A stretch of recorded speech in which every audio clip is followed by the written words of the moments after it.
박 목사님, 자, 우리 신년 사경회를 시작하도록 하겠습니다. 3일째 신년 사경회를 시작하겠습니다. Nous allons commencer avec la conférence. C'est le troisième jour. Cette conférence est faite en 5 langues. Vous pouvez choisir votre langue appropriée. Nous allons commencer avec l'adoration et adorons tous ensemble.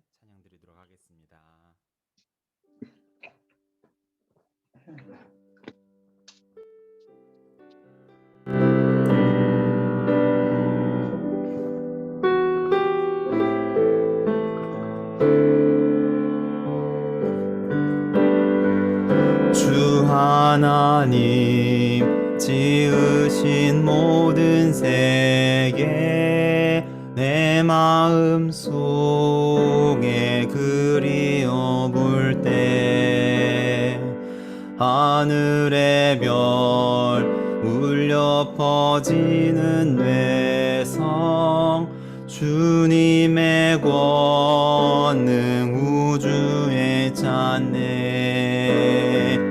주님의 높고 위대하심을 내 영혼이 찬양하네 주님의 높고 위대하심을 내 영혼이 찬양하네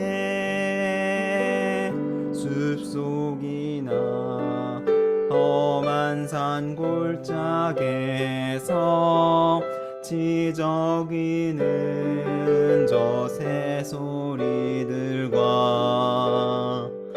고요하게 흐르는 시냇물은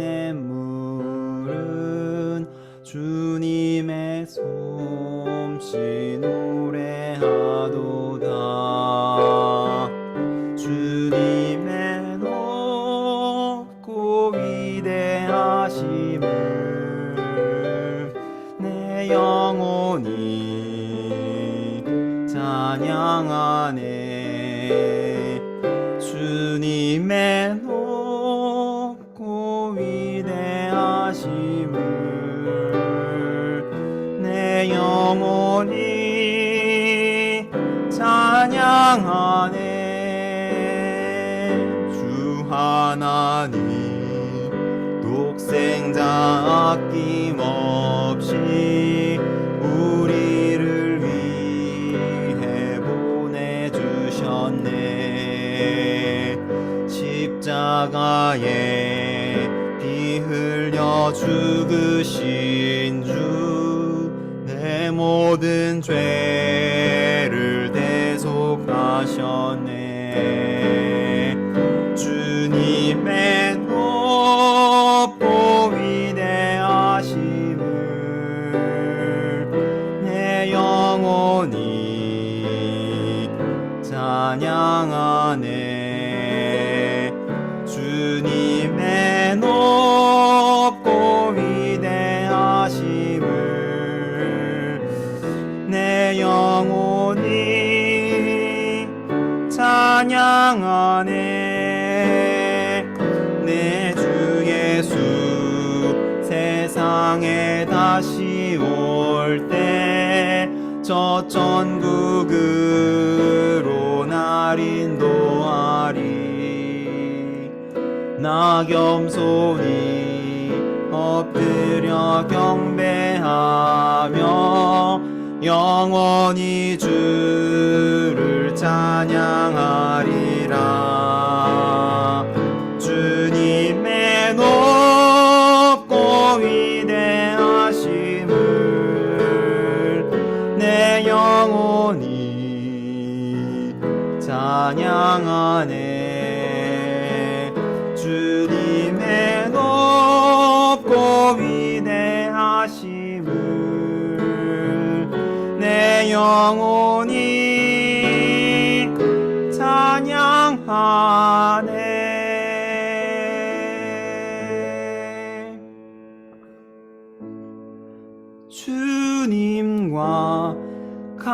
같이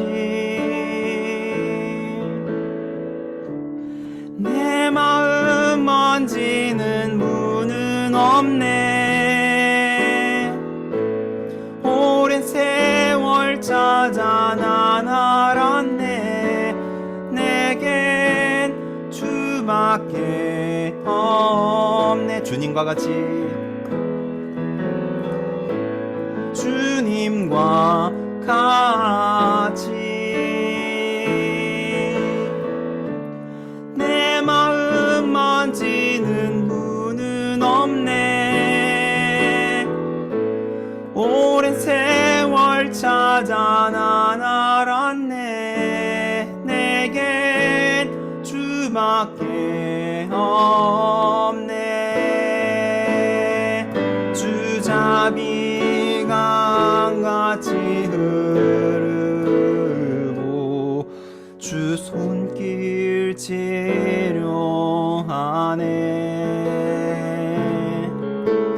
고통받는 자녀 품으시니 주밖에 없네.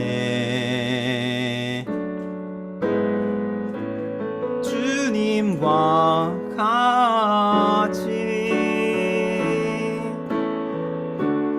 내 마음 만지는 분은 없네.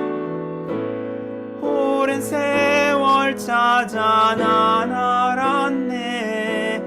내겐 주밖에 없네. 주님과 같이 주님과 같이 내 마음 만지는 분은 없네. 오랜 세월 찾아 난 알았네. 내게 주밖에 없네. 내겐 주밖에 없네.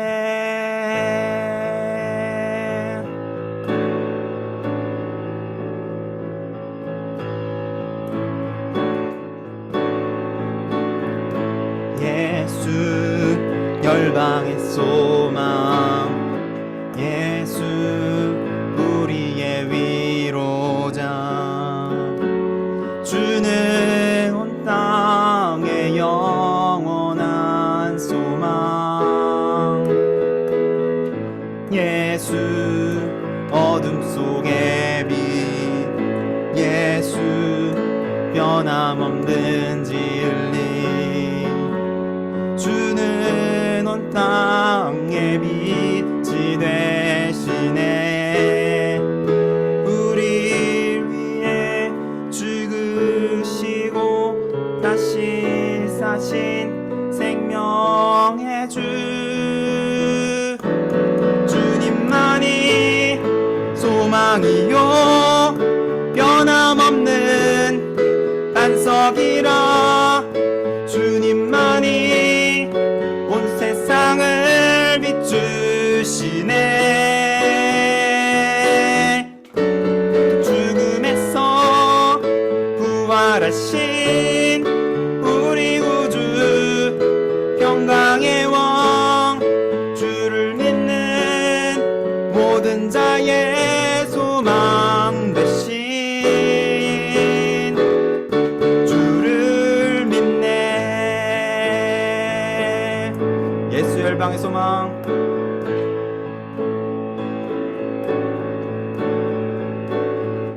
예수 열방의 소망, 예수 우리의 위로자, 주는 온 땅의 영원한 소망. 예수 어둠 속의 빛, 예수 변함없는 진리, 주는 온 땅의 빛이 되시네. 우리 다시 사신 생명의 우리를 위해 죽으시고 다시 사신 생명의 주님만이 소망이요 변함없는 반석이라 주님만이 온 세상을 비추시네 또 죽음에서 부활하신 우리 구주 영광의 왕 주를 믿는 모든 자의 소망 되신 주를 믿네 주를 믿네 주를 믿네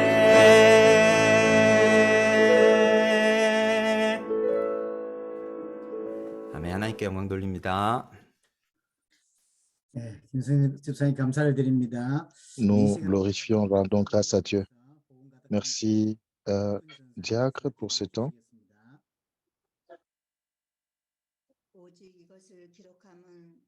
Le pasteur de la Church les Réformés va prier pour nous, pour que nous puissions croire que Jésus est le Christ et en croyant, nous ayons la vie en son nom. Père notre Dieu, merci. Merci de nous avoir permis de commencer l'année 2023 avec cette conférence biblique. Merci de nous rassembler à cet endroit de grâce. Merci de nous bénir comme une seule Église. Et sois notre tête et conduis-nous. Et merci pour ces privilèges.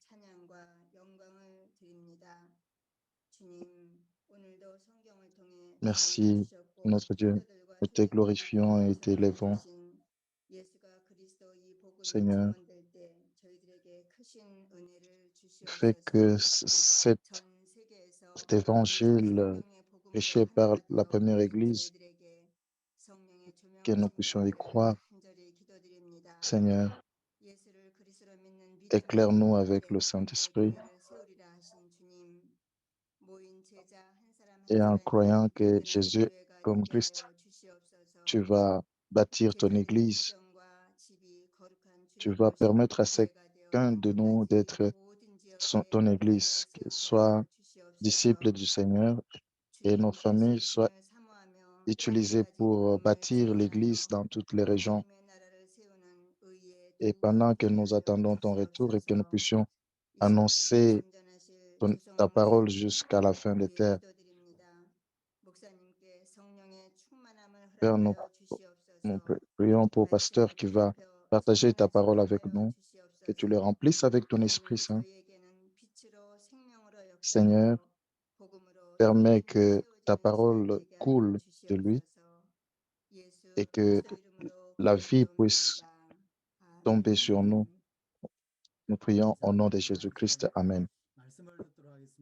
Merci. Nous allons acclamer pour la parole et accueillir Pasteur Joe pour la parole. C'est le 3e jour et je suis reconnaissant que nous puissions partager la parole de Dieu avec tout le monde. Qu'est-ce que nous avons été sauvés pour ça? C'est la chose la plus importante. Nos actions et notre dévotion. Et ce qui peut sauver le monde, c'est l'Évangile. Et plus que toute autre chose, nous devons apprécier l'Évangile et nous devons nous armer de l'Évangile. Et commençons par la lecture 8. La leçon 8 est intitulée « La foi de croire en Jésus comme Christ ». Jean 20, 31 nous donne la raison pour laquelle la Bible et toutes choses ont été écrites, que vous puissiez croire que Jésus est le Fils de Christ et en croyant en lui, vous avez la vie en son nom. La chose la plus importante, c'est avoir la vie, c'est possible par la foi. Et la Bible est écrite pour que nous croyions que Jésus est le Christ. Et pourquoi la Bible est écrite de cette façon-là? Nous avions vu cela au travers des journées passées, parce que toute la terre a péché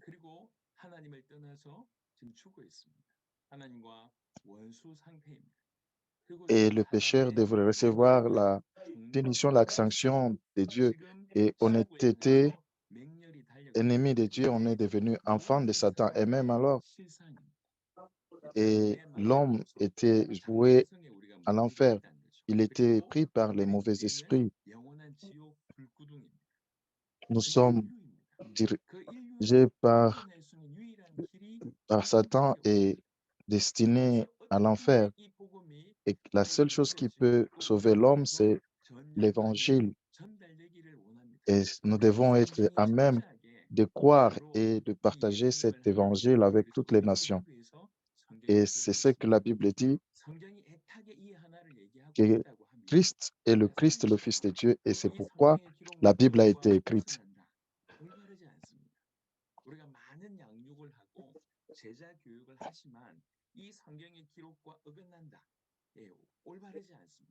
Et si nous sommes déjà à ce que la Bible ne dit pas, et même quand nous prêchons en faisant l'autre mission avec l'évangélisation et la mission, ce sont des sujets qui sont très larges. Mais qu'est-ce que dit l'évangélisation et la mission? C'est que la bonne nouvelle doit être partagée. Il y a beaucoup de messages de l'évangélisation et beaucoup de façons. Et l'évangélisation, c'est prêcher la bonne nouvelle. Et la mission, c'est pour que la bonne nouvelle soit prêchée. L'évangélisation et la mission, c'est aussi doit être révélé que les gens croient en Jésus-Christ, qu'il est le Fils de Dieu. Et ça, c'est la raison de l'évangélisation et de la mission. Le Saint-Esprit va travailler jusqu'à ce que le Seigneur revienne. Mais le but de tout, ce n'est pas que c'est un don ou la bonne nouvelle elle-même. C'est pour bâtir l'Église. Et la bonne nouvelle, c'est que les gens croient. Et beaucoup de choses ont été faites par l'Église pour que l'Église ait le même objectif, que nous croyons que Jésus est le Christ, le Fils de Dieu. Nous voyons Jésus qui a accompli les miracles et qui a accompli beaucoup d'autres choses. Jésus aussi, et partout qu'il a fait toutes les bonnes choses, cela a été fait pour que nous croyions. Et Jean 11, avant qu'il ait ressuscité Lazare, il a dit, je suis heureux que je n'ai pas été présent pour guérir Lazare et vous étiez ici, parce que toutes ces choses, pour que vous puissiez croire, mais aussi que Jésus a lavé les pieds de ses disciples avant qu'ils portent la croix. Il a expliqué avec lui, il dit, je vous ai dit toutes ces choses avec que vous puissiez croire avant que cela se fasse, pour que les disciples croient. Et cela était le ministère de Jésus-Christ. Et c'est la même chose avec la Bible. Au travers de la Bible, et ça a été donné pour que nous puissions croire, parce que toute l'humanité a péché, parce que l'humanité a été séparée de Dieu. Et s'il y avait une autre façon d'être sauvé, ça pouvait être une option. Mais il n'y a un seul chemin. C'est Jésus-Christ. Croire en Jésus-Christ, c'est le seul chemin. Ça, c'est ce que la Bible, pourquoi la Bible a été écrite, que Jésus est le Christ. Et la vie de la foi doit être la même comme les buts de la Bible. Et deuxièmement, Qu'est-ce que cela veut dire, croire en Jésus-Christ comme Christ? Et comment nous pouvons expliquer cela? Expliquer que Jésus est le Christ, que c'est recevoir Jésus comme le Messie.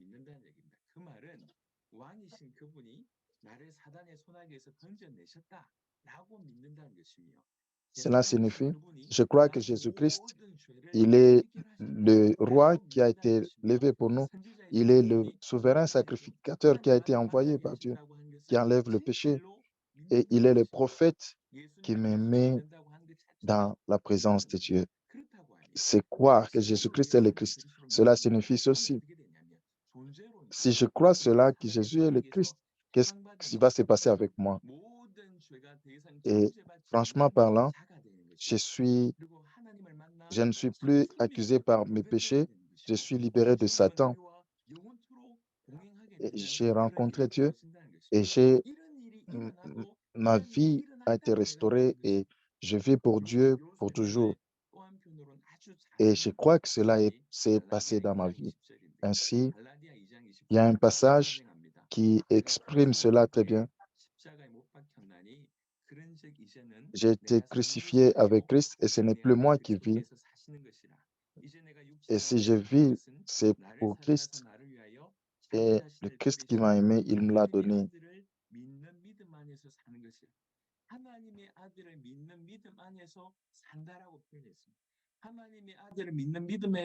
Je vis par la foi au Fils de l'homme.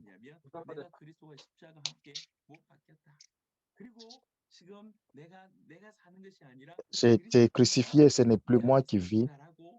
Ce n'est plus moi qui vis, mais c'est Christ qui vit en moi. Cela explique ce que la foi est. Et cela explique clairement. Croire, ça veut dire que je suis mort avec Christ et je suis ressuscité avec Christ. Décrire la foi, ce n'est pas seulement on croit dans toutes choses, avec notre connaissance, avec nos émotions, avec notre volonté. Nous acceptons complètement le message de Jésus-Christ et je donne ma vie à ce que je suis d'accord. C'est ce que ça veut dire le faire. Et si je crois comme ça, et si je crois que Jésus est le Christ et qu'il a résolu tous les problèmes des péchés et il m'a libéré de la puissance de Satan, maintenant Dieu marche avec moi éternellement et même mon avenir est fort avec Dieu et dans le royaume de Dieu, alors rien n'est un problème pour moi.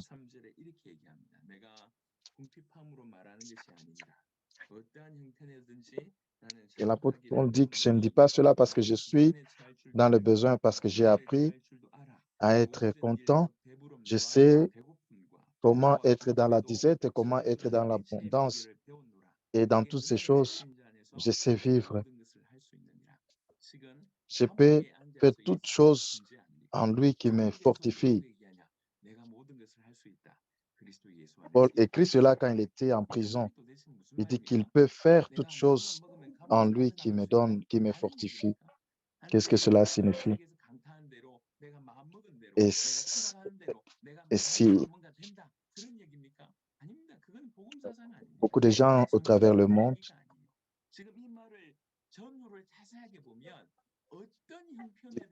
quand je mets mes pensées en ça, je peux faire. Qu'est-ce que cela signifie? Paul dit que j'ai appris dans n'importe quelle situation,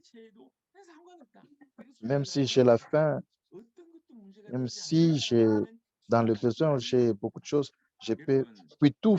얘기하지만 우리는 지금 예수 믿고 뭔가 육신적인 많은 축복을 받으려고 하는 세대에 살고 있습니다. 하지만 보면 초대교회는 예수님 믿고 다 부자 되지 않았습니다. 만사 형통되지 않았습니다. Nous vivons un temps, si nous regardons à l'église primitive, ils ont rencontré beaucoup de problèmes. Pas que tous leurs problèmes ont été résolus. Et beaucoup de gens dans la première église qui ont cru en Jésus-Christ, ils sont allés dans la prison à cause de leurs péchés, parce qu'ils ont cru en Jésus-Christ. Et dans leur communauté de Juifs, ils ont cru en Jésus-Christ. Ils ont donné aussi toutes choses qu'ils avaient parce qu'ils pouvaient croire en Jésus-Christ, parce qu'ils ont cru que Jésus-Christ est le Christ, le Fils de Dieu. Et tout problème est terminé. Et ils étaient dévoués et se donnaient tout leur corps à Christ, à Dieu, et croyaient que Jésus est le Christ et ils devraient vivre comme cela. Et ça, c'est la foi que nous voulons dans le monde entier. Certains pasteurs, il peut être dans tout le monde entier, et spécialement en Corée, beaucoup de gens ont réussi avec cette évangélisation en amenant les gens dans les temples. Mais nous avons échoué quand il faut donner à la bonne nouvelle. Ils n'ont la foi dans la Bible. Et ça, c'est ce qui s'est passé dans beaucoup d'endroits au travers du monde. Les gens devraient être dirigés. Les gens croient. Ils croient dans la façon dont ils veulent, mais pas selon la Bible. Mais ce n'est pas cette foi que la première Église nous a montré. La foi, c'est croire que Jésus est le Christ, c'est la raison pour laquelle la Bible a été écrite. Et quand on croit que Jésus est le Christ, alors tu vis comme la première Église. Alors, il a tout accompli. Il a résolu tous les problèmes. Je suis ressuscité avec lui, je suis mort avec lui, et il marche avec moi éternellement, et il n'y a rien qui soit pour moi un problème. Parce qu'il a fini, il a terminé toutes choses dans ma vie. Et je n'ai plus de raison de vivre pour moi-même ou de vivre pour toute autre chose, à moins que je vive pour Dieu et pour l'Évangile. 2 Corinthiens 15 explique cela. Et comment Christ est venu dans la chair et mourir pour nous, pour que nous ne vivions plus pour nous-mêmes, mais que nous vivions pour celui qui est mort et qui est ressuscité pour nous. C'est pour cela que le Seigneur est mort pour nous. C'est cela la foi. Et si nous croyons comme ça,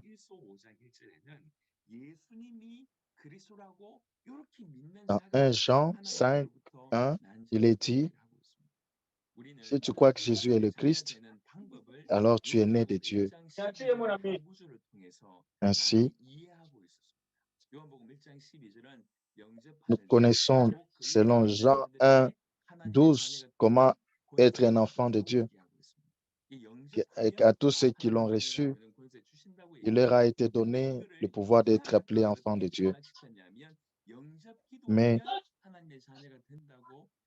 ceci a été dénaturé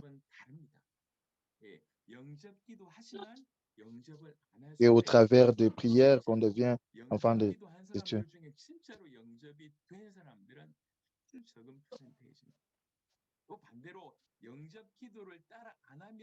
Si tu as prié et accepté, tu es vraiment le Fils de Dieu. Et si tu... Non, ce n'est pas comme ça. Et la prière n'a rien à voir avec le salut. Et le salut, c'est accepter, c'est recevoir, c'est croire dans son nom. Ça, c'est la foi.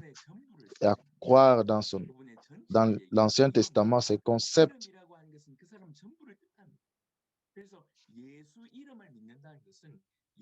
on parle des noms, on parle de toutes choses sur cette personne. Et quand on dit que je crois dans le nom de Jésus-Christ, ça veut dire que je crois en Jésus-Christ lui-même. Et ça veut dire que je crois dans la totalité, dans sa nature et dans son essence. La Bible dit que Jésus est le Christ, le Fils de Dieu, et c'est pourquoi, et si nous connectons Jean 1, 12,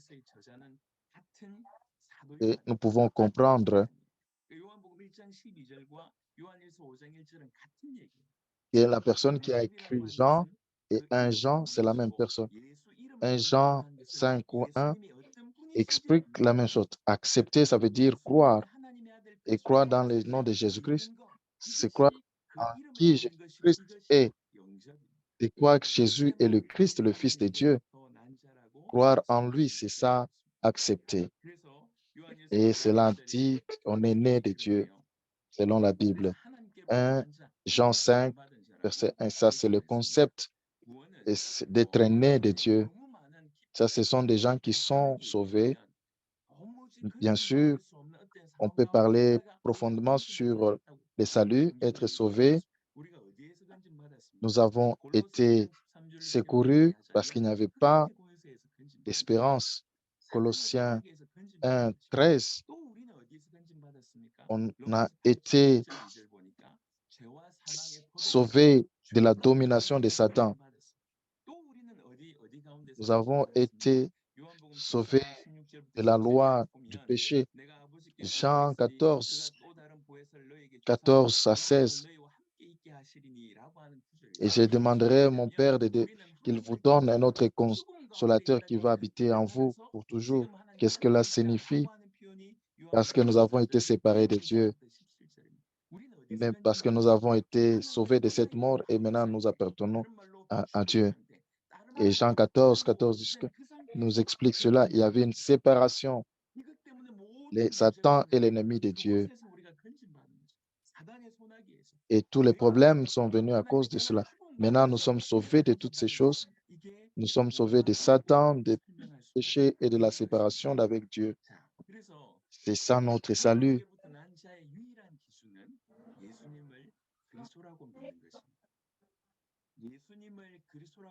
Le critère d'être un enfant de Dieu, c'est accepter que Jésus est le Christ.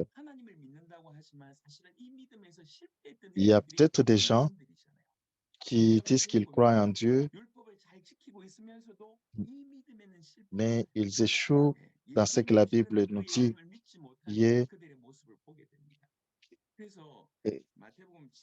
les Juifs,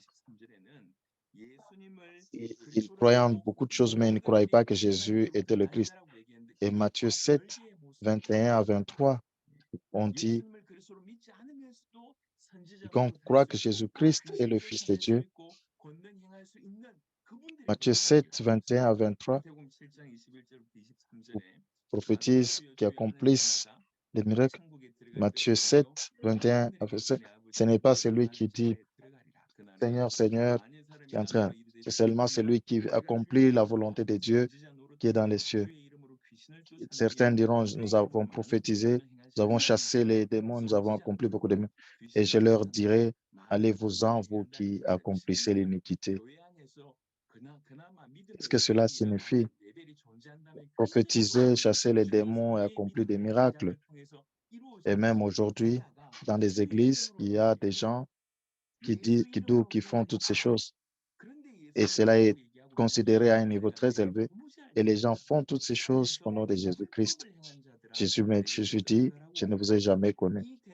Et il leur dit aussi, allez-vous-en, vous qui commettez l'iniquité. Il les qualifie comme ceux qui commettent l'iniquité. Ils ont prophétisé au nom de Jésus-Christ. Ils ont accompli beaucoup de miracles. Et ce sont des choses qui sont considérées, qui sont bien accueillies dans les églises. Et pourquoi ils sont appelés comme des gens qui commettent l'iniquité? Il y a une réponse à cela. Dans le verset 21 de Matthieu 7, ceux qui m'appellent Seigneur, Seigneur, c'est seulement ceux qui accomplissent la volonté du Père. Et si nous prophétisons, nous chassons les démons et nous accomplissons beaucoup de sans être dans la volonté de Dieu, alors nous serons exposés comme dans ce passage.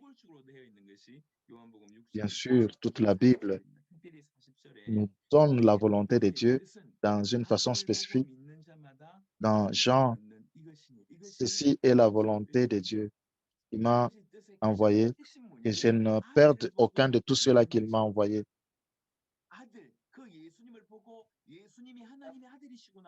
Ça, c'est la chose la plus importante. Le verset 40, regardez au Fils et croire en lui. C'est ça la volonté de Dieu. Et vous aurez la vie éternelle. C'est ça la volonté du Père. Est-ce que nous pouvons prophétiser sans être connectés à la volonté de Dieu? Et nous pouvons dire aujourd'hui que c'est ça le cas. Il y a beaucoup de pasteurs en Corée, au travers le monde. Et beaucoup de théologiens, est-ce qu'ils sont sauvés? Bien sûr. Je crois que beaucoup de pasteurs, beaucoup de théologiens utilisés par Dieu, ils sont sauvés. Mais est-ce que tu es sauvé parce que tu as un titre? Ce n'est pas cela. Malgré ton titre, tu n'es pas sauvé. Il y a beaucoup de personnes qui chassent les démons, qui accomplissent les miracles. Et vous voyez beaucoup de gens qui utilisent le nom de Jésus pour chasser les démons et faire les miracles. Mais ils n'annoncent pas l'évangile. Ils doivent donner la volonté du Père pour montrer la vie éternelle. Ceux qui croient que Jésus est le Christ, le Fils de Dieu, cela accomplisse la volonté de Dieu. Et ça, c'est dans Jean 6, 33. Et je ne perdrai aucun de ceux-là que le Père m'a donné. Et ces gens ont été sélectionnés par Dieu qu'ils puissent recevoir. Et l'évangélisation mondiale donne la vraie volonté de Dieu. Quel est le titre de ces lectures? C'est que Jésus est la foi de croire que Jésus est le Fils de Dieu. Nous pouvons croire dans d'autres choses qui est une autre chose et accomplir des miracles, mais on n'a aucune relation avec la volonté du Père. Alors, nous pouvons pousser un peu plus loin en cela. Quand il vient au salut, on voit certaines personnes prophétiser, chasser les démons et accomplir certaines de ces choses dont nous avons parlé, qu'on peut voir selon les Juifs. Ce sont des gens de notre âge. Et si nous voyons toutes ces églises, ils sont en train de rentrer au judaïsme. Ils sont dans la foi des Juifs, dans la parole de Dieu. Ils voient beaucoup de puissance, beaucoup d'honneur, beaucoup d'obéissance. Il y a beaucoup de choses. Mais ça, c'est le judaïsme. Il y a beaucoup de gens dans l'Église qui prennent cette direction. Nous voyons constamment le nom de Jésus-Christ est considéré comme l'un de plusieurs choses que nous connaissons, comme quelque chose qui est basique, qui n'est pas très importante. Et ça, ce qui apparaît dans les églises. Et pourquoi? Et nous voyons que les églises en train de promouvoir le judaïsme et l'évangile n'est plus à son niveau. Est-ce que les gens vont être sauvés parce qu'ils travaillent dans les églises, parce qu'ils ont reçu des miracles? Ça, ce sont les conséquences du salut. Est-ce que tu es sauvé? Non, tu n'es pas sauvé.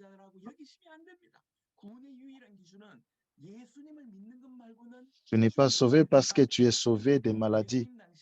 Et le but du salut, ou le critère du salut, c'est croire que Jésus est le Christ.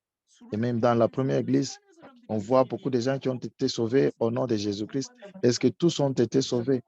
Beaucoup de gens. On ne peut même pas les compter. Ils étaient guéris. Est-ce que tous ont été sauvés?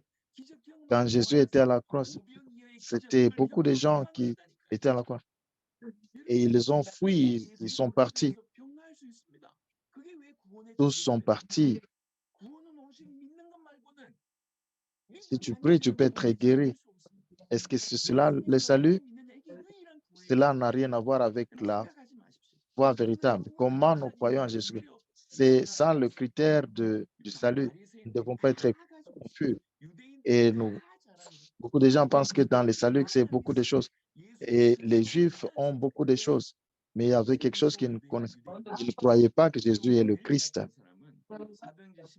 C'était des pharisiens, les Juifs. Quelqu'un comme Corneille. Il y avait un homme, un centurion Corneille,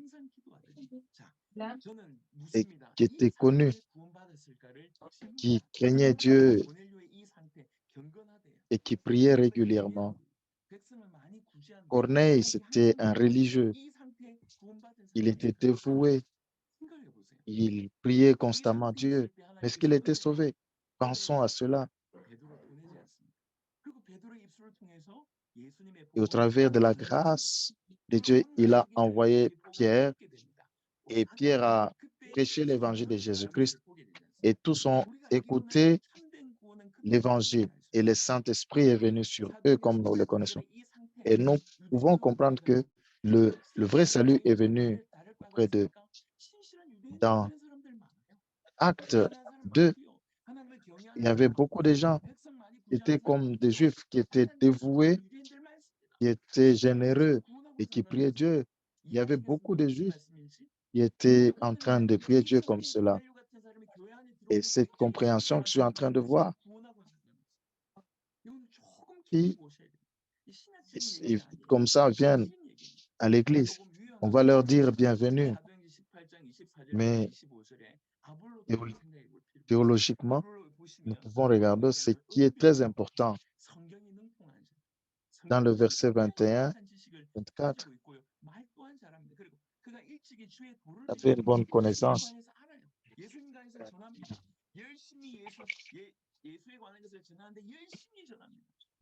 Il a prêché de Jésus-Christ et il a eu beaucoup de faveurs. Il a parlé des miracles de Jésus-Christ. Jésus était fameux à ce moment-là. Il a eu le baptême de Jean. Et le baptême de Jean se réfère à la repentance. Ce n'était pas le baptême du Saint-Esprit. Et il a dit que Jésus, c'est la personne qui va baptiser par le Saint-Esprit. On peut dire que Jésus-Christ ne fait pas que Jésus était le Christ. Et beaucoup de gens dans les églises peuvent être comme cela. Ils disent qu'ils croient en Jésus-Christ. Ils croient en Jésus-Christ. Mais ils n'ont pas une idée de ce que Christ est. Qu'est-ce qu'il a fait? Et cela arrive dans l'église jusqu'aujourd'hui. Et Aquilas l'ont appelé et on lui a parlé correctement. Et le message a changé complètement et il a prêché Jésus-Christ comme étant le Christ. Le salut, cela vient seulement en recevant Jésus-Christ. Jésus est le Christ. Peu importe que tu accomplisses les miracles, que tu chasses les démons, que tu fasses des prodiges, même si tu donnes généreusement, même si tu parles à haute voix de Jésus-Christ, et si n'est pas et que tu ne crois pas que Jésus est le Christ, tu ne seras pas sauvé. Le salut est impossible au travers d'une autre chose. Même si on expérimente la puissance et les miracles sans croire que Jésus-Christ, on ne peut pas être sauvé. Bien sûr, je te dis, j'ai besoin d'avoir tous les détails pour les définir correctement. Je pense qu'il peut y avoir beaucoup de cas, naturellement, que les gens voudraient avoir. Mais si nous sommes sauvés réellement et nous croyons que Jésus est le Christ, beaucoup de gens viendront à la même conclusion. C'est cela s'appelle la foi. Et la bonne nouvelle viendra quelque chose que les gens ne respectent pas.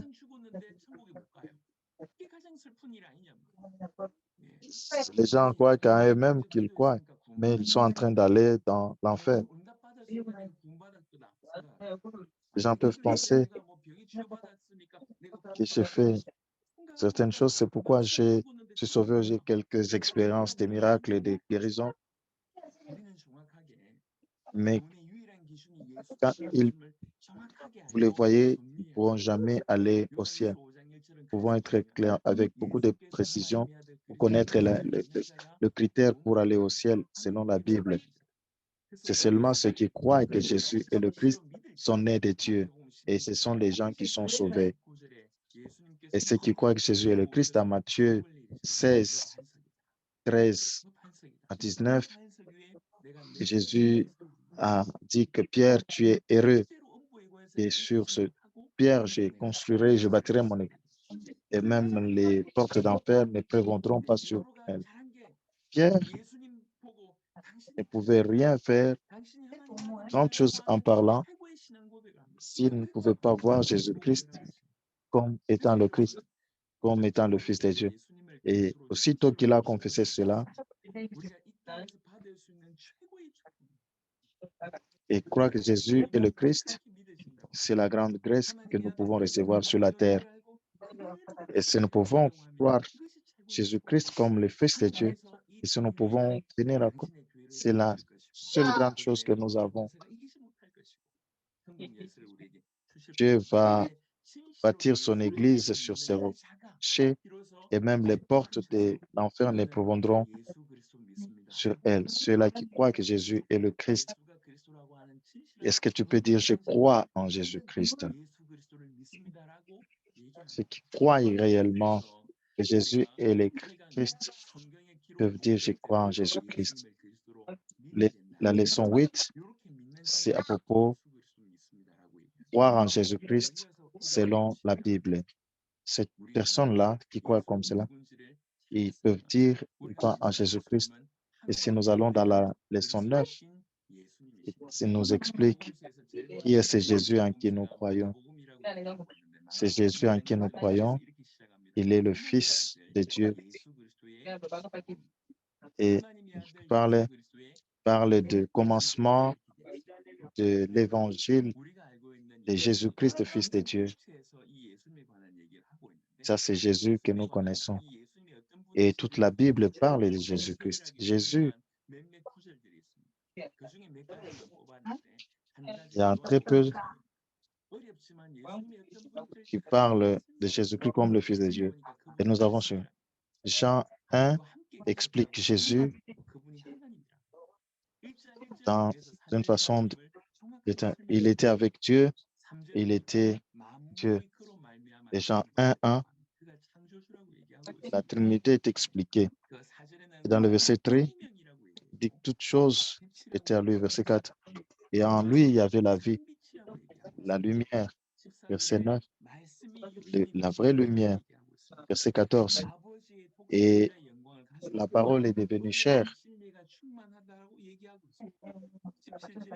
C'est celui-là qui avait la gloire et qui était la vie et la vérité. Et c'est venu au travers des mots justes, qui est Jésus-Christ. Le seul Dieu. Jean chapitre 1, 1 à 18 explique Jésus-Christ en qui nous croyons. Éphésiens chapitre 1 décrit aussi la même chose dans le verset 3. Gloire soit rendue à Dieu, notre Père, le Père de Jésus-Christ, qui nous a donné toutes les bénédictions en Jésus-Christ. Dans Éphésiens, nous voyons cela dans le Père, au travers du Christ et à partir de Christ. Toutes choses sont réalisées depuis le commencement. Il nous a choisis en Christ. Dans le verset 7, en Christ, il nous a donné le pardon de péché. Dans le verset 9, en Christ, il nous a prédestinés. Il nous a prédestinés à lui. Dans le verset, il dit que toutes choses dans les cieux et sur la terre sont sur Jésus-Christ. Et tout est en Christ et au travers de Christ. Christ, le Fils de Dieu en qui nous croyons, Dieu a fait toutes choses. Colossiens 1, 13 à 20 explique que Christ, il est l'image de Dieu. Il est premièrement. Et toutes choses ont été créées. Toutes choses ont été faites en lui et par lui. Et c'est le verset que j'aime. Il dit toutes choses, c'est toutes choses qui sont ensemble. Qui pouvait être comme ça? Qui est mort pour nous?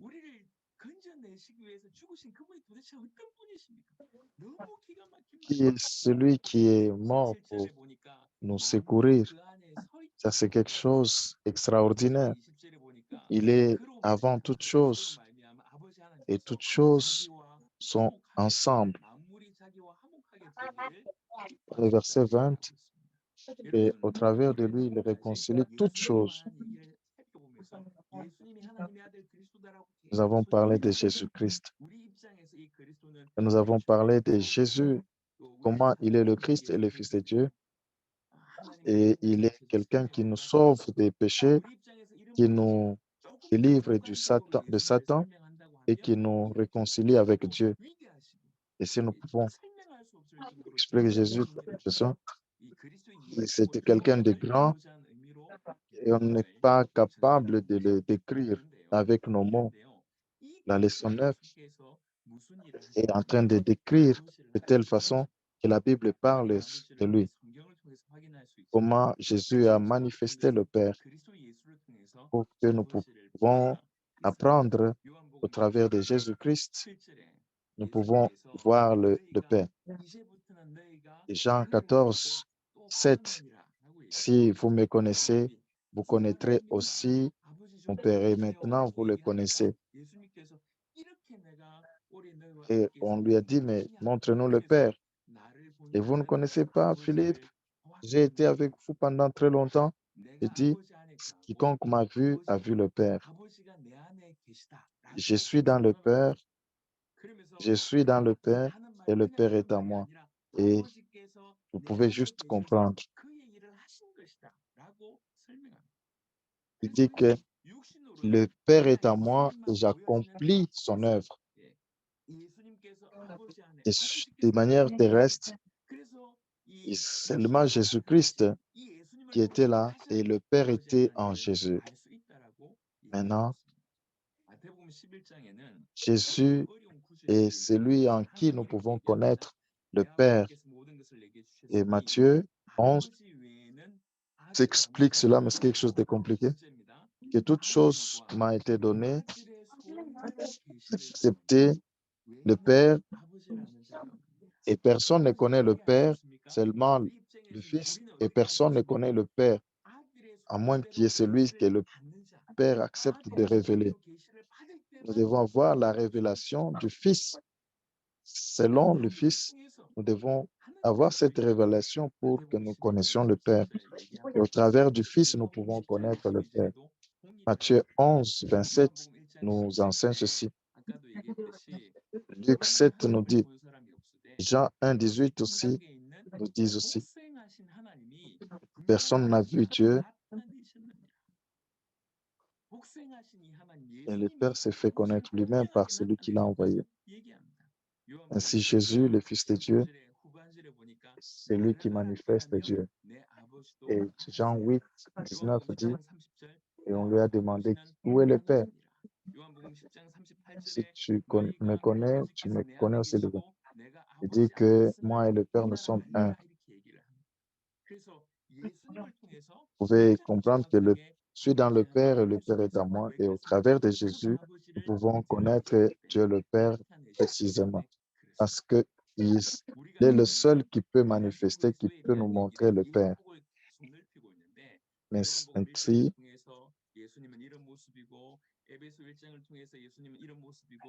nous pouvons maintenant comprendre que Jésus est le Christ et comment dans Jean, il est, et dans Éphésiens et Colossiens, comment il est défini. Et à différents niveaux, Jésus est le seul qui manifeste Dieu le Père. Mais aussi, le Saint-Esprit est celui qui témoigne Jésus le Christ. Et toute la Bible nous parle qui est le Christ, son œuvre, son travail, où qu'il est, et tous ses dons, et tous ses fruits, et toutes ces choses est décrit dans la Bible. Mais cependant, les gens se posent beaucoup de questions et sont confondus. Ils ont la confusion sur cela. Ils sont plus concentrés sur les dons du Saint-Esprit. Et je m'excuse de le dire, il y a beaucoup de cas qui ont des interprétations. Si nous voulons connaître sur le Saint-Esprit, nous devons connaître à propos de la Bible. Mais qu'est-ce que Jésus parle du Saint-Esprit? Dans Jean 14, C'est un consolateur. Le Saint-Esprit que le Père va vous envoyer va vous enseigner toutes choses et il va vous rappeler toutes les choses que je vous ai enseignées. Dans Jean 16, 13, quand l'Esprit de vérité viendra, et Jean 15, 16, il va témoigner de moi. Ainsi, la vérité, parmi la vérité, c'est Jésus-Christ qui est la vérité. C'est ce que le Saint-Esprit nous fixe la règle d'être guidé par Jésus-Christ. Dans Acte 1, 8, nous voyons cela. Vous recevrez une puissance, le Saint-Esprit survenant sur vous, et vous serez mes témoins sur Judée et jusqu'à la fin du monde. Vous serez les témoins de Jésus-Christ. Et le Saint-Esprit vous fera les témoins. Il a dit intentionnellement. Quand le Saint-Esprit viendra, vous serez mes témoins. Judée. Ça, c'est le travail du Saint-Esprit. C'est pourquoi vous voyez dans les livres des Actes 2 ou 4, quand le Saint-Esprit travaille,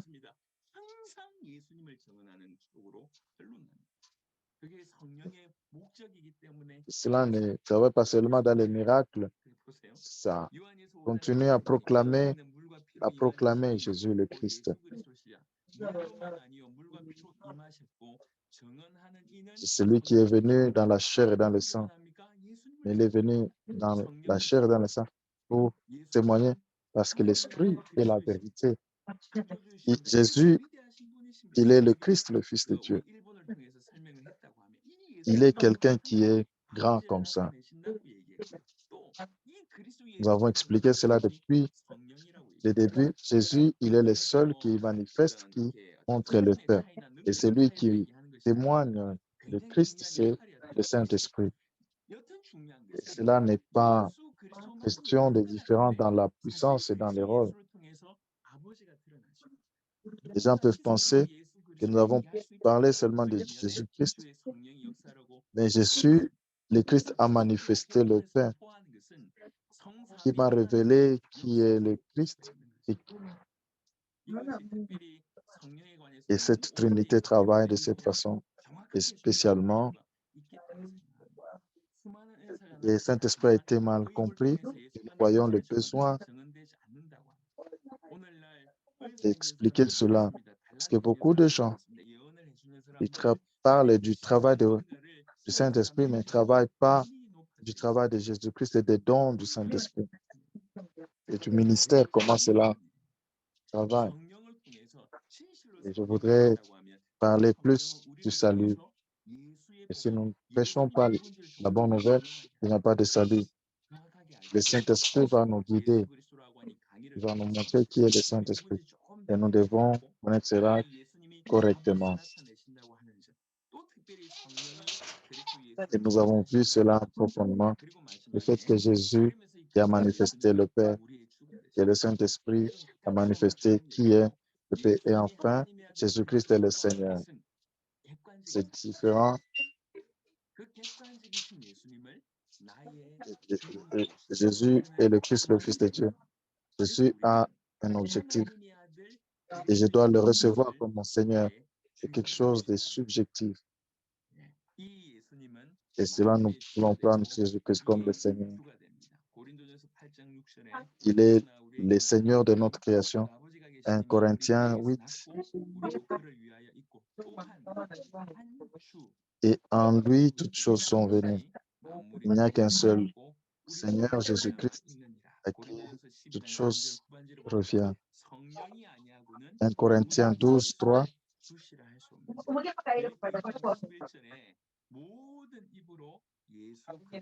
Que personne ne peut dire Jésus est le Christ que par le Saint-Esprit. Et chaque langue doit confesser que Jésus est le Seigneur. Et quand nous confessons que Jésus est le Seigneur, et cela glorifie le Père.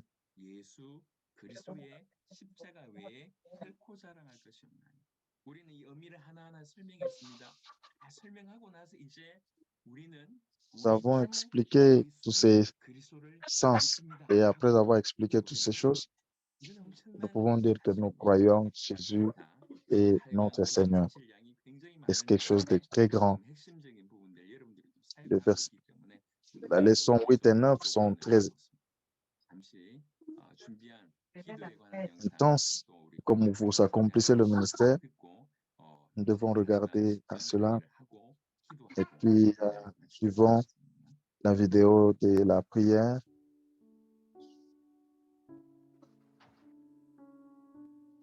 Oh. Pedir por esta nación sea revelado el Evangelio. Amén.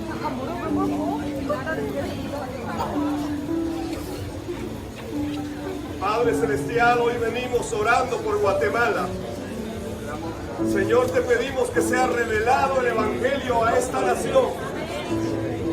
Durante estos 6 años, Señor, hemos hablado de que Jesús es el Cristo en cada departamento de este país. Y hoy nos hemos congregado, Señor, las naciones en este lugar. Padre, forever and ever, never leave me, never forsake me. Because you are Emmanuel, Lord Jesus, receive His Son and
bendísima vida de Jesús, bendísima pero se puede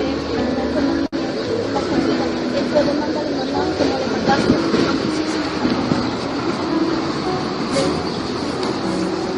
bendísima quiero que esté lleno solo esté rico en palabra de Dios como el Evangelio dice en la palabra dice cuando uno o dos más oran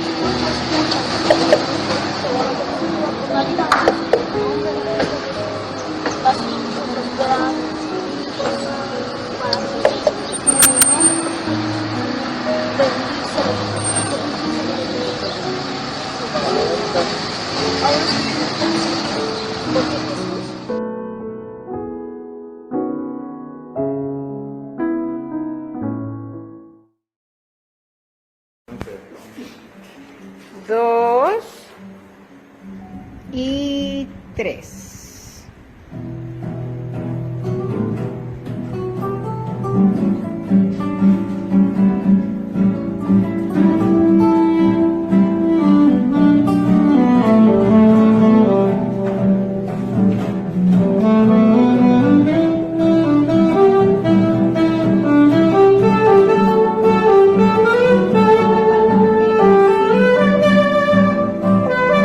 no me muevas.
이제 우리 쿠바 팀들이 만든 영상인데 제가 또 가지고 있는 바람에 여러분하고 또 오늘 공유하게 됐습니다. 전 세계에서 이렇게 다양한 지역과 다양한 나라에서 간절히 기도하는 일들이 전 세계적으로 일어나고 있습니다. 또 우리가 이렇게 모이는 요런 모임 자체에서도 이런 풍성한 기도가 계속 일어났으면 좋겠습니다. 우리 10강을 좀 진행하고 다 같이 어제처럼 좀 기도하는 시간 갖도록 하겠습니다. 이게 계속 점철이 되는 거잖아요. 그러니까 인간의 모습을 이해하고 우리에게는 반드시 그리스도가 필요함을 이해하고 그리고 예수님만이 그리스도라고 하는 것을 이해하고 그렇다고 하면 우리는 그렇게 믿어야 된다. 우리가 믿는 예수님이 이런 분이다. 성삼위 하나님 삼위일체는 이런 분이다. 라고 하는 것까지가 지난 시간이었다고 하면 요는 뭐냐면 그럼 지금 우리는 어떻게 살아야 돼? 요 얘기잖아요.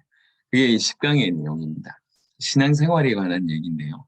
사실은 이것은 우리뿐만 아니라 전 세계 모든 교회가 정말 깊이 필요합니다.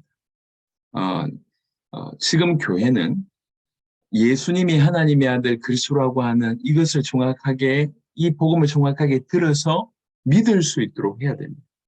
그 일들이 교회 안에 일어나야 되고 그리고 이 교회를 통해서 열방으로 뻗어가야 됩니다. 그래서 우리는 열방으로 뻗어나감과 동시에 사실 이 교회가 그 역할을 할 수 있도록 돕는 일들 동시에 이제 좀 진행을 해야 되겠죠. 명확하게 알아야 됩니다. 우리가 뭘 해야 될지. 우리에게 주어진 복음과 우리가 걸어가야 될 길이 명확하기 때문에 그 안에서 우리가 뭘 해야 되는지를 정확하게 알아야 됩니다. 그러면 우리는 지금 어떻게 살아야 됩니까? 우리 신앙생활은 어떻게 해야 되겠습니까? 성도의 삶은 어떻게 하면 되겠습니까? 구약의 그 율법의 조항이 613가지라고 얘기합니다. 너무 많은 율법의 조항들이 있지만 신약 성경에도 조금 보시면 굉장히 많은 내용이 이건 해야 됩니다. 이건 하지 말아야 됩니다. 그 내용이 사실 엄청나게 많습니다. 그래서 조금 열심히 해볼라 치면 너무 해야 될 것이 많고 너무 하지 말아야 될 것이 많아서 중도에 멈추고 싶은 생각들이 많이 들기도 합니다. 하지만 조금 자세하게 보시면 성도의 신앙생활은 어떻게 보면 굉장히 간단합니다. 이렇게 한번 설명해 보겠습니다. 하나님께서 먼저 아담과 하와에게 언약을 주셨습니다. 그걸 우리는 행위 언약이라고 얘기합니다. 그 말은 무슨 말이냐면 지켜야 되는 언약이기 때문에 행위 언약이라고 얘기합니다. 그것에 이제 우리가 실패를 하게 되죠. 그래서 우리를 그 행위로서는 절대로 건진받을 수가 없기 때문에 우리에게 다시 구원의 길을 주셨는데 이것은 믿기만 하면 구원 얻을 수 있다라고 하는 차원에서 그 언약을 은혜 언약이라고 얘기합니다. 메시아를 통해서 이루실 구원의 언약이죠. 그래서 메시아가 탄생하실 것이고 고난당하실 것이고 죽으실 것이고 또 부활하실 것이고 성령께서 임하시고 또 재림하실 것에 대해서 약속을 허락하셨습니다. 그런데 행위 언약은 이걸 지켜야 된다고 얘기하면 은혜 언약은 믿어야 된다고 얘기를 합니다. 근데 믿음이라고 하는 부분의 이면에는 반드시 뭐가 들어있냐면 인격적으로 지정의 관점으로 볼 때도 정확하게 알고 100% 동의하고 그 다음에 의지를 가지고 따라야 됩니다. 이 의지를 가지고 따라야 되는 부분들까지 포함한다고 얘기하면 믿음 안에서는 반드시 이런 순종이라고 하는 것이 내포되어 있습니다. 그래서 믿음이라고 얘기할 때 행위가 없다, 순종이 없다, 그건 가짜다라고 야고보가 언급하고 있습니다. 진실한 믿음은 반드시 순종이 포함되어 있습니다. 또 요한복음 같은 데 보면 예수님께서 뭐라고 얘기하고 있냐면 믿음과 순종을 같이 이렇게 섞어 사용할 때가 있습니다. 그러니까 진짜로 믿는다고 하면 순종이 따라올 수밖에 없고 올바로 순종한다고 얘기할 때 그것은 믿음을 전제로 한다. 이렇게 볼 수가 있습니다. 그래서 오늘 10강은 반드시 믿음과 순종을 같이 보거나 아니면 믿음 안에 순종이 포함되어 있다는 것으로 이해할 때 이것이 다 좀 정리가 될 것이라고 설명드릴 수가 있겠습니다. 근데 아담은 이 언약에 불순종하게 됩니다. 창세기 3장 6절의 내용을 우리가 알고 있습니다. 호세아 6장 7절은 이렇게 정의를 하는데 그들은 아담처럼 언약을 어기고 거기에서 나를 반역하였느니라. 요 구절은 굉장히 중요합니다. 아담도 언약을 어겼는데 그들도 아담처럼 언약을 어겼다라고 정의합니다. 그러면서 거기에서 나를 반역하였다고 얘기하고 있습니다. 그러니까 하나님이 아담을 어떻게 생각하는지가 요한에 나와 있고요. 하나님이 인류를 어떻게 생각하는지가 바로 이 구절에 나와 있습니다. 걔네들은 언약을 어겼어. 이렇게 지금 얘기를 하고 있는 것입니다. 그래서 로마서 5장 19절에 한 사람이 언약 어긴 그 순종하지 아니함으로 많은 사람이 죄인이 됐다라고 성경은 설명하고 있습니다. 아담은 언약에 불순종했고 인류 또한 그 언약에 불순종했다고 얘기합니다. 그래서 어떻게 보면 행위 언약에서도 언약이라고 얘기할 때 행위 언약이든 아니면 또 은혜 언약이든 사실은 둘 다 요구하는 게 뭐냐면 순종이라고 볼 수가 있습니다. 행위 언약도 순종을 요구하시고 은혜 언약은 사실은 믿음을 요구하지만 믿음 안에 순종이 포함되어 있기 때문에 그래서 신앙생활은 언약 앞에 서 있는 우리 입장이기 때문에 믿는 거, 다른 말로 순종하는 것이라고 설명할 수가 있습니다. 그래서 로마서 1장 5절에 사도 바울은 자기가 일평생 사도로서 무슨 일을 했는지를 이렇게 설명합니다. 그로 말미암아 우리가 은혜와 사도의 직분을 받아 그의 이름을 위하여 모든 이방인 중에서 믿어 순종하게 하나니. 이게 사도 바울은 자기의 직분을 통해서 뭘 해야 될지를 분명하게 알았습니다. 우리도 바로 이 일을 해야 됩니다. 우리가 먼저 믿어 순종해야 될 뿐만 아니라 모든 민족이 믿어 순종하도록 하는 일을 우리가 해야 된다는 거죠. 로마서 16장 26절에도 복음을 쭉 설명합니다. 신비에 이제는 나타나신 바 되었으며 영원하신 하나님의 명을 따라 선지자들의 글로 말미암아 모든 민족이 믿어 순종하게 하시려고 알게 하신 바 그 신비의 계시를 따라 된 것이니 이 복음으로 이렇게 되어 있습니다. 그러니까 모든 민족이 믿어 순종하게 하시려고 복음이 주어진 바 되었다라고 설명하고 있습니다. 그래서 복음에 대한 우리의 태도는 뭐냐면 믿는 겁니다. 근데 그 안에 내포된 게 뭐냐면 정말로 믿는다고 하면 순종이 따라간다는 거죠. 믿음 안에 순종이 포함되어 있고 믿음의 양면이라고 얘기할 수 있고 믿음과 같은 뜻이라고도 설명할 수가 있겠습니다. 여하튼 이 믿음 안에 순종 같이 들어가 있다고 볼 수가 있습니다. 믿어 순종하게 하나니. 베드로전서 1장 2절에도 곧 하나님 아버지의 미리 하심을 따라 성령이 거룩하게 하심으로 순종함과 예수 그리스도의 핏부림을 얻기 위하여 택하심을 받은 자들, 이 자들은 택하심을 받았고 순종함을 위하여 택하심을 받은 자라고 볼 수가 있습니다. 그래서 믿어 순종한다. 믿는다고 얘기할 때 순종이 포함된다. 이렇게도 설명할 수가 있습니다. 그래서 고린도서 10장 6절에는 우리의 순종, 이 복종이 온전하게 될 때를 기다리고 있다고 얘기합니다. 너희의 복종이 온전하게 될 때에 모든 복종하지 않는 것을 벌하려고 준비하는 중이므로. 그래서 우리의 순종, 우리의 복종이 그 농도가 온전해지기를 우리 주님이 간절히 원하신다고 성경은 얘기하고 있습니다. 분명히 우리는 믿습니다. 근데 우리의 순종이 주님 보실 때 온전하지 않는, 이 퍼센테이지로 얘기할 때 아직 한참 더 이렇게 쌓아져 나가야 될 그런 모습이 우리의 모습이 아닙니까? 우리 주님은 우리의 순종이, 우리의 복종이 온전하게 될 때를 기다리고 있습니다. 그래서 이 구절에 근거해서 우리는 철저하게 우리의 복종이 온전하게 되기를, 다른 말로 진실로 믿어서 순종한 이것이 온전하게 되기를 늘 도전해야 됩니다. 그래서 해야 될 중요한 질문은 어떻게 하면 되는데요? 어떻게 순종하면 되는데요? 라고 하는 질문을 할 수밖에 없습니다. 근데 이 순종은 반드시 믿음 안에 있는 순종, 믿음 때문에 나오는 순종, 또 다른 말로 믿음이라고 하는 단어와 같은 의미로서 이 순종이라고 볼 수가 있습니다. 여러분, 그러면 믿는 바에 따라서 순종하는 거지 않습니까? 우리는 뭘 믿고 있습니까? 우리는 예수님이 하나님의 아들 그리스도라고 하는 그 복음을 믿고 있습니다. 그리고 그분이, 그 하나님이 우리와 영원토록 동행하고 있다고 하는 사실을 믿고 있습니다. 그리고 그 주님이 반드시 다시 오실 것이라고 믿고 있습니다. 우리가 이렇게 믿고 있지 않습니까? 요 믿음에 순종하는 것이라고 이해하면 좋겠습니다. 우리의 순종이 온전해야 되니까, 우리의 복종이 온전해야 되니까 이 순종은 택일이 아닙니다. 선택할 수 있는 상황이 아닙니다. 반드시 해야 됩니다. 그 순종이 온전해질 때까지. 그럼 어떻게 순종해야 됩니까? 라고 하는 질문은 그래서 중요합니다.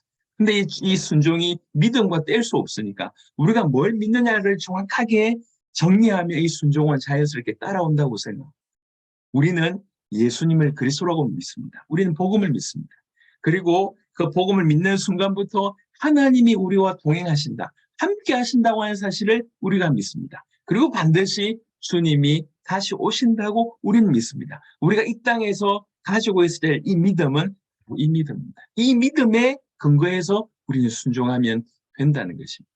그래서 첫 번째 우리가 믿는 바, 우리는 예수님을 그리스도라고 믿습니다. 복음을 믿습니다. 그리고 그 복음에 우리는 순종하기를 원한다는 거죠.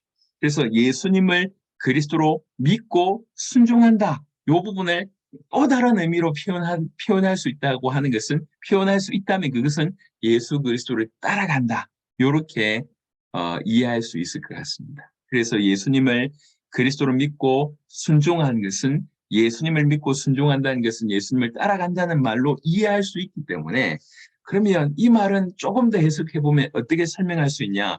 마태복음 16장 24절에 이에 예수께서 제자들에게 이르시되 누구든지 나를 따라오려거든 자기를 부인하고 자기 십자가를 지고 나를 따를 것이니라. 나를 따른다는 것은 네가 나를 믿고 순종한다며. 그럼 그 말은 나를 따른다는 건데, 나를 따른다는 것은 사실은 이런 것이야 라고 정의를 해준 것입니다. 그 말은 자기를 부인한다는 것이고 자기 십자가를 진다는 뜻으로 이해한다는 것입니다. 그래서 정리하자면 우리는 어떻게 순종해야 됩니까? 이건 굉장히 중요한 질문입니다.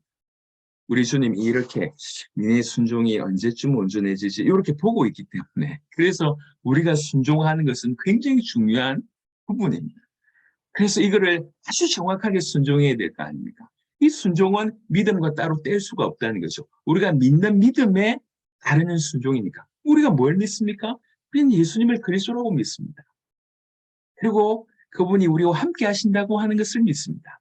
그리고 그분이 다시 오신다고 하는 것을 믿습니다. 우리의 믿음에 있어서 사실은 같은 믿음이지만 조금 더 구분해서 본다고 하면, 시간별로 아니면 내용별로 구분해서 본다면 이렇게 정의할 수 있습니다. 그러니까 그 믿음에 순종이 따라갑니다. 예수님을 우리가 믿고 순종합니다. 예수님을 믿고 순종하는 사도들처럼 우리도 예수님을 믿고 순종합니다. 그렇지 않은 예수님을 믿고 순종한다는 얘기는 예수님을 따라간다라고 이해할 수 있습니다. 예수님을 따라간다는 건 뭡니까? 자기를 부인한다는 겁니다. 자기의 십자가를 지는 거라고 예수님이 우리에게 알려주셨습니다. 그래서 예수님을 믿고 순종하는 것은 다른 말로 자기를 부인하는 그런 삶을 산다는 것입니다. 여러분, 자기를 부인한다는 것은 고린도후서 5장 15절에 보시면, 고린도후서 5장 15절에 그가 모든 사람을 대신하여 죽으심은 살아있는 자들로 하여금 다시는 그들 자신을 위하여 살지 않고 오직 그들을 대신하여 죽었다가 다시 살아나신 이를 위하여 살게 하려 함이라. 믿지 않는 불신자는 자기 인생의 주인이 자기라고 생각합니다. 사실은 사단에게 이미 잡혀있지만 불구하고 자기 인생의 주인을 자기라고 생각합니다. 하지만 예수님을 믿을 때 우리는 뭐라고 고백합니까? 그 예수님, 하나님의 아들이신 그리스도이신 그 예수님을 나의 주인으로 모시잖아요. 나의 주인. 그 예수님이 우리의 주인 됐을 때부터 우리는 더 이상 내 인생의 주인이 아닙니다. 그가 주인입니다. 그가 모든 것에 주권을 가지고 계세요. 그가 우리 인생의 주인이십니다. 그가 모든 것을 책임지십니다. 더 이상 우리가 우리 인생 때문에 고민할 필요가 없는 거예요. 오히려 우리는 그 주님을 어떻게 기쁘시게 할까? 어떻게 주를 위해서 살까? 이게 정상적인 모습이라고 하는 것이죠. 또 다른 표현으로 로마서 6장 6절에 우리가 알거니와 우리의 옛사람이 예수와 함께 십자가에 못 박힌 것은 죄의 몸이 죽어 다시는 우리가 죄에게 종로로 다시 아니하려 함이니. 우리는 이미 죽은 자입니다. 갈라디아 5장 24절에 그리스도 예수의 사람들은 육체와 함께 그 정욕과 탐심을 십자가에 못 박았느니라. 탐심과 정욕까지 십자가에 못 박힌 자입니다. 예수와 함께 못 박힌 자입니다. 우리의 옛사람은 죽었습니다. 이게 구원받은 자의 정의입니다. 나는 죽었어요. 또 나의 주인이 예수님이십니다. 이것이 자기를 부인한다고 하는 의미입니다. 그냥 성질을 죽인다거나 아니면 좀 참는다거나 그런 의미가 아니에요. 내 인생의 모든 문제 그가 끝내셨습니다. 그것을 내가 믿는 거예요. 그래서 더 이상 나를 위해서 살 필요가 없는 거죠. 나를 위해서 살지 않고 그분을 위해서 사는 겁니다. 디모데후서 2장에는 우리가 좋은 군사로 부르심을 받았다. 군사로 부르심을 받은 자는 더 이상 자기 생활에 얽매이지 않는다 이렇게 얘기해요. 여러분 이 말은 삶을 대충 살아라 그 말을 하는 게 아니에요. 예, 오히려 더 열심히 살아야 됩니다. 하지만 돈을 위해서 사는 게 아니라는 거죠. 육신의 욕구를 위해서 살아야 되는 것이 아닙니다. 오히려 하나님의 뜻을 위해서 더 열심히 사는 것입니다. 예, 돈을 벌기 위해서 열심히 사는 그런 인생이 아니라 내가 하나님의 나라의 영광을 위해서 어떻게 헌신할까 이런 마음으로 나에게 주어진 일에 최선을 다하는 것입니다. 똑같은 열심히로 보일지 모르겠지만 완전히 차원 다른 얘기예요. 그래서 자기를 부인하는 것이 예수님을 그리스도라고 믿고 순종하는 모습입니다. 또 자기 십자가를 지는 것입니다. 여러분 십자가는 그냥 고난당한다는 의미로만 해석하면 너무 슬픈 일입니다. 예수님의 십자가는 영혼 구원을 위한 우리의 모든 죄값, 우리의 모든 이 죽음 가운데서 우리를 건져내기 위한 대속의 죽음이었지 않습니까? 예, 영혼 구원과 무관한 십자가는 십자가가 아닙니다. 예, 자기 십자가를 진다는 얘기는 내 몫이 그 영혼 구원에 대한 세계복음을 위한 내 몫이 있다는 얘기고 그걸 위한 고난 그리고 또 십자가를 통해서 뭘 보게 됩니까? 영광을 보게 되지 않습니까? 그 고난과 영광의 십자가라고 볼 수가 있습니다. 그래서 자기 십자가는 자기의 몫이 있다는 얘기입니다. 여러분 전 세계를 위하여 전 세계 복음을 위하여 또 영혼 구원을 위하여 하나님께서 우리의 몫을 허락하셨습니다. 그게 우리가 져야 될 자기 십자가입니다. 그걸 위하여 고난도 감수하는 것이 마침내 이 고난 끝에는 놀라운 영광이 있는 것입니다. 그래서 예수님을 그리스도로 믿고 순종한다는 얘기는 예수님을 따라간다는 얘기인데 그것은 자기를 부인하는 것이고 예수님처럼 내 십자가를 자기 십자가를 지고 따라간다는 것입니다. 예수 그리스도를 따라가는 자입니다. 마태복음 4장 19절에 말씀하시되 내가 나를 따라오라 내가 너희를 사람 낚는 어부가 되게 하리라 하시니 요한복음 8장 12절에 예수께서 말씀하여 이르시되 나는 세상의 빛이니 나를 믿는 자는 어둠에 다니지 아니하고 생명의 빛을 얻으리라. 우리는 예수님을 그리스도라고 믿습니다. 믿는다고 얘기할 때 여기는 뭐가 포함되어 있냐면 순종이 포함되어 있습니다. 정말 예수님을 믿고 순종한다는 것. 그 말은 다른 말로 예수님처럼 예수님을 따라간다는 겁니다. 어떻게 하면 됩니까? 자기를 부인하고 자기 십자가를 지고 따라가는 거예요. 이게 예수님을 믿는 자, 그래서 순종하는 자의 모습입니다. 사도들처럼. 이게 지금 저와 여러분들에게 이 순종이, 복종이 온전하게 되는 굉장히 중요한 모습입니다. 두 번째는 우리는 뭘 믿습니까? 예수님을 그리스도로 믿는 순간 하나님이 우리와 함께 하신다고 믿는 것입니다. 하나님이 함께 하신다. 그걸 믿습니다. 그 함께 하신 하나님께 우리는 순종하는 겁니다. 그렇게 믿기 때문에. 그래서 그걸 임마누엘이라고 얘기합니다. 요한복음 14장 16절 17절에 특별히 후반절에 보니까 그는 그 성령은 너희와 함께 거하시며 또 너희 속에 계시겠습니다. 예, 우리와 함께 계시고 우리 속에 계십니다. 우리와 함께 산다고 하는 그 성령께 우리가 순종하는 겁니다. 그뿐만 아니라 로마서 14장 8절에 우리와 함께 계신 그분에게 우리는 어떤 신앙을 가지고 있어야 되냐면 그냥 같이 계시지 이 얘기가 아닙니다. 우리가 주님을 주인으로 모셨기 때문에 우리가 살아도 주를 위하여 살고 죽어도 주를 위하여 죽나니 그러므로 사나 죽으나 우리는 주의 것이로다. 고린도전서 10장 31절에 그런즉 너희가 먹든지 마시든지 무엇을 하든지 다 하나님의 영광을 위하여 하라. 하나님이 나와 함께 계심을 내가 믿는다라고 하는 표현은 나와 함께 계시는 그 하나님께 내가 순종한다라고 하는 그런 의미입니다. 이 말은 무슨 말이냐면 그냥 그분이 나와 함께 계시니까 좋아 이 얘기가 아닙니다. 나의 주님이시기 때문에 내가 주를 위해서 살아가고 내가 심지어 죽는다고 하더라도 내가 주님을 위한다. 내 인생을 통해서 하나님 영광 받으시기를 원한다. 이게 나와 함께 계신 주님을 믿는 다른 말로 그 순종하는 모습이라고 할 수가 있습니다. 갈라디아 5장 16절에는 내가 이르노니 너희는 성령을 따라 행하라. 그리하면 육체의 욕심을 이루지 아니하나니. 여러분 나와 함께 계신 하나님, 그 성령을 믿는다는 얘기는 그 성령께 순종한다는 얘기입니다. 그 말은 성령을 따라 시키시는 대로 행한다라고 이해할 수가 있습니다. 우리의 복종이 온전해져야 됩니다. 우리가 믿는 바대로 우리는 복종해야 되고 순종해야 됩니다. 우리는 예수님을 그리스도로 믿습니다. 그래서 그 부분에 우리가 순종해야 됩니다. 그리고 하나님이 우리와 동행하시다고 믿습니다. 그래서 그 부분에 우리가 순종하는 겁니다. 그 순종의 의미는 성경의 여러 구절을 통해서 이렇게 설명할 수가 있습니다. 또 우리가 믿는 바는 뭐냐면 그 주님이 다시 오신다고 믿습니다. 다시 오신다고 믿기 때문에 그 믿음에 우리는 순종해야 됩니다. 어떻게 순종하면 됩니까? 마태복음 16장 28절에 진실로 너에게 이르노니 여기 서 있는 사람 중에 죽기 전에 인자가 그 왕권을 가지고 오는 것을 볼 자들도 있느니라.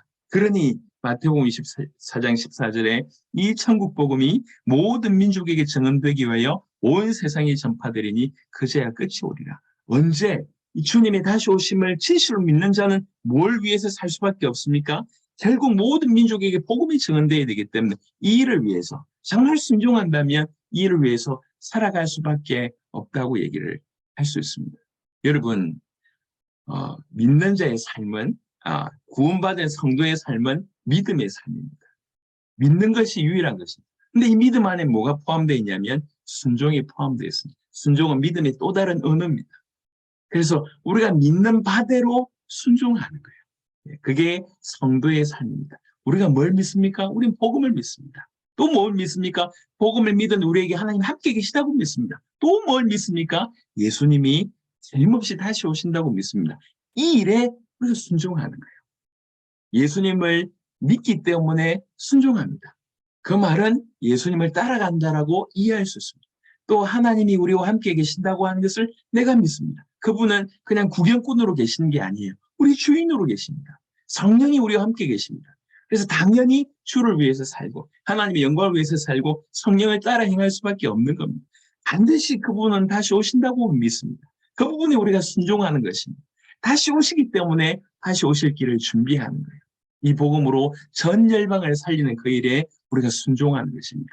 이 순종이, 이 복종이 온전해지기를 우리 주님이 기다리고 계십니다. 우리가 열심히 해왔지만 각각의 순종이 더 온전해지는 저와 여러분 되었으면 좋겠습니다. 여러분의 헌신으로 말미암아 여러분의 나라들이 살아나고 있음을 알고 있습니다. 하지만 멈추지 마세요. 누굴 위해서 하는 것이 아닙니다. 우리가 주님 앞에 하는 것이 않습니다. 제가 이렇게 여러분에게 말씀을 전하는 거, 여러분들이 피곤하지만 지금 이 시간에 들어와 있는 그 모든 일들이 주와 복음을 위해서 주님을 믿기 때문이지 않습니까? 근데 더 중요한 것은 이 순종이 더욱 온전해지기를 우리 주님이 원하고 계십니다. 각각이 이 온전함이 이르기까지 자라나는 저와 여러분 되시기를 바랍니다. 이렇게 사는 자를 성경에는 그리스도인이라고 얘기합니다. 그리스도에게 속한 자다.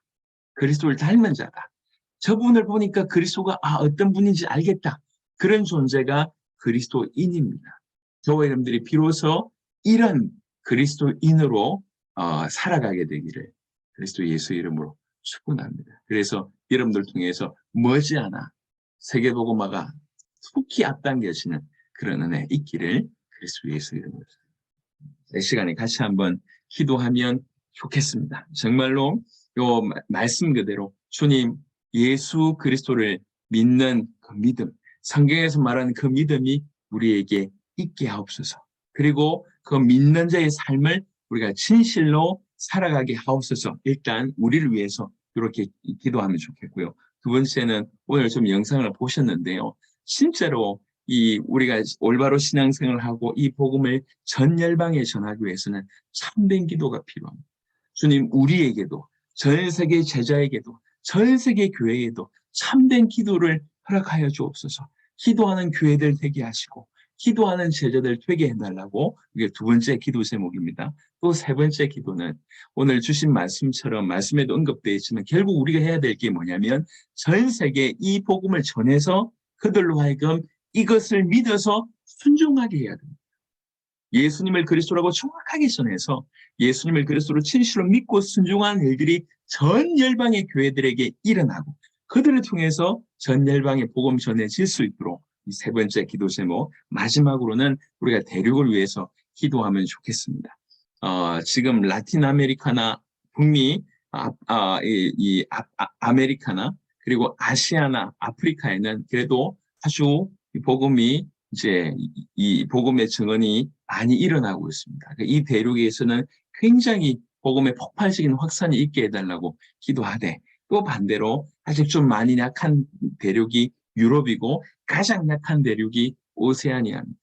주님 저 대륙을 불쌍하게 여기시고 복음이 깊이 저 대륙 가운데 스며들 수 있도록, 그래서 전 열방이 예수님을 그리스도로 알고 믿고 순종할 수 있도록 하나님 역사하여 주시옵소서. 그 외에 오늘 여러분에게 주시는 메시지가 있다면 요거 붙들고 우리 전 세계에서 함께 한 5분 정도 우리 친절하게 전 세계를 위해서 이 시간 기도하면 좋겠습니다. 한 5분 정도 다 같이 이 시간 기도하도록 하겠습니다. 살아계신 주님 감사를 드립니다. 전 세계를 위해서 함께 기도하시고 하나님 이 시간 살아가시는 감사를 열방 가운데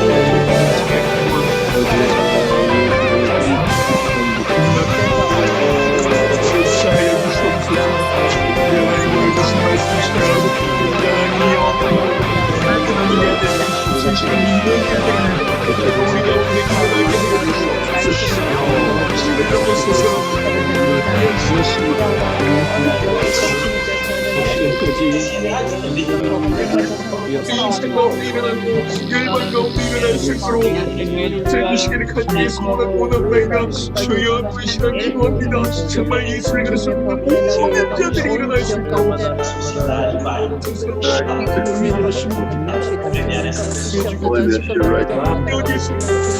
역사해 주시옵소서. 하나님의 진실로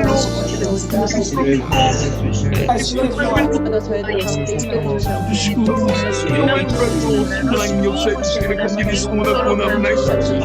기도합니다. 복을 비롯하여 전 세계 제자들 위해 기도하는 일들이 일어나게 하여 주시옵소서. 기도하는 교회가 되게 하시고 하나님의 성도가 되게 하시고 기도하는 성도들이 되게 하시고 기도하는 아버지 천국이 되시고 역사해 주시옵소서. 열방에서 이 은혜롭게 하도록 역사해 주시기 바랍니다. 아버지 아프리카와 시아와 아버지 하나님이여 아버지 모세에게 주신 속에 그 일어나게 하여 주옵소서. 그렇게 기도하게 하소서. 아버지 하나님 성도들이 기도하게 하소서. 제자들이 기도하게 하소서. 주님은 그 성도들이 일어나게 하여 주시옵소서. 그런 일이 주님의 모습을 할 수 있도록 주님 역사해 주시기를 간절히 소원하고 나옵니다. 주님이여 주님의 기도를 준비시켜 주십시오. 열방 곁들을 기도하게 하여 주시옵소서. 주님의 기도하는 일들이 모든 열방 가운데 일어나도록 주옵소서. 모든 세계 그리고 수많은 일들이 주의 일어나도록 역사해 주시옵소서. 그 수많은 일들이 일어나서 이들을 아버지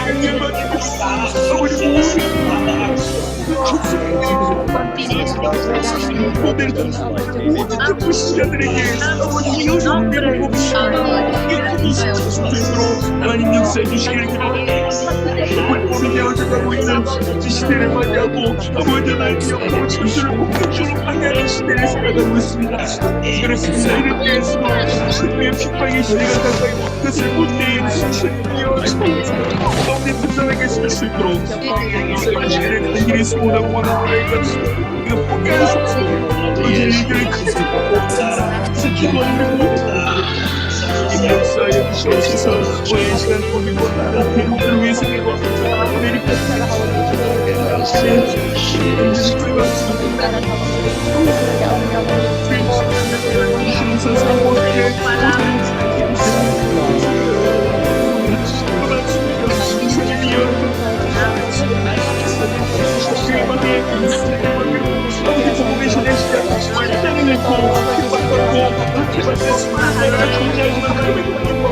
주님 아시아권에 보내 하나님의 영들을 힘내시고 주님의 하나님이여 이 땅은 전쟁인데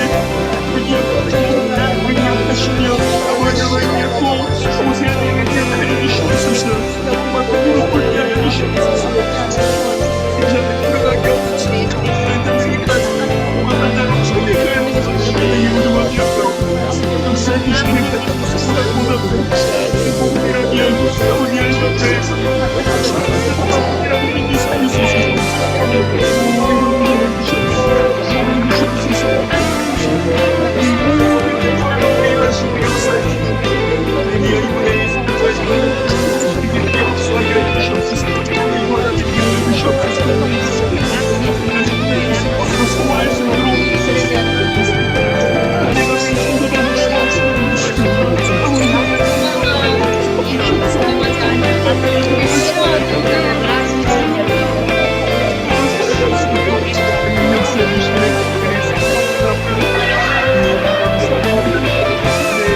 영으로 인하여 주시옵소서. 진리가 주시옵소서. 하나님 역사해 주시옵소서.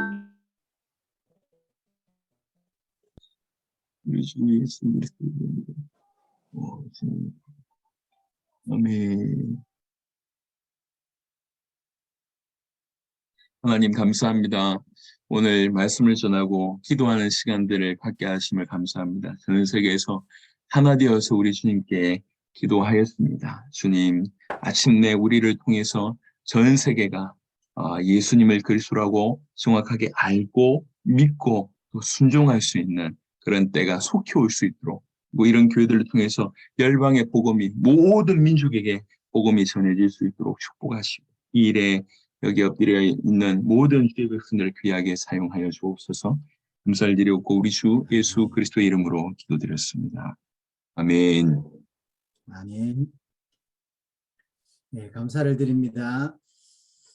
오늘도 함께 해주셔서 너무 감사를 드립니다. 이제 내일 하루 남았습니다. 마지막까지 잘 인도받을 수 있기를 바랍니다. 우리 목사님, 조승 목사님 축도해 주심으로 모든 순서를 마치도록 하겠습니다. 여러분 감사하고요. 내일은 이제 전도에 관한 얘기 그리고 주님의 다시 오심에 관한 특별히 이제 두 가지 강의 가지고 여러분들도 만나기를 원합니다. 여러분들이 이제 저는 여러분들 대상으로 또 이런 시간을 가졌다고 하면 이제 여러분들이 여러분의 나라에 또 모든 민족을 향해서 거침없이 이 복음을 전하고 여러분들 통해서 수많은 영혼들이 믿고 순종하고 주님께 영광 돌리는 그런 일이 있기를 정말 그리스도 예수 이름을 축원합니다. 우리 주 예수 그리스도의 은혜와 하나님의 사랑과 성령의 교통하심 오늘 이 자리에 엎드린 모든 주의 백성들 머리 위에 주님 다시 오실 길을 준비하는 모든 제자들의 머리 위에 지금부터 영원토록 항상 함께 계실지어다. 아멘.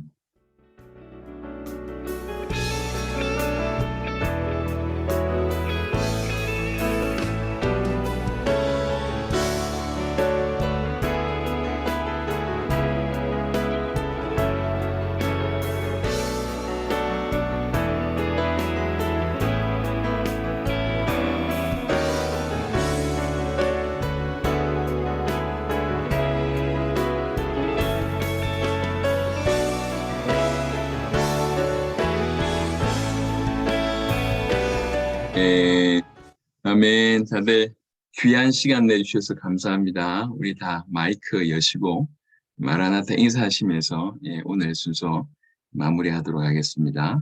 수고하셨습니다. 마라나타 마라나타.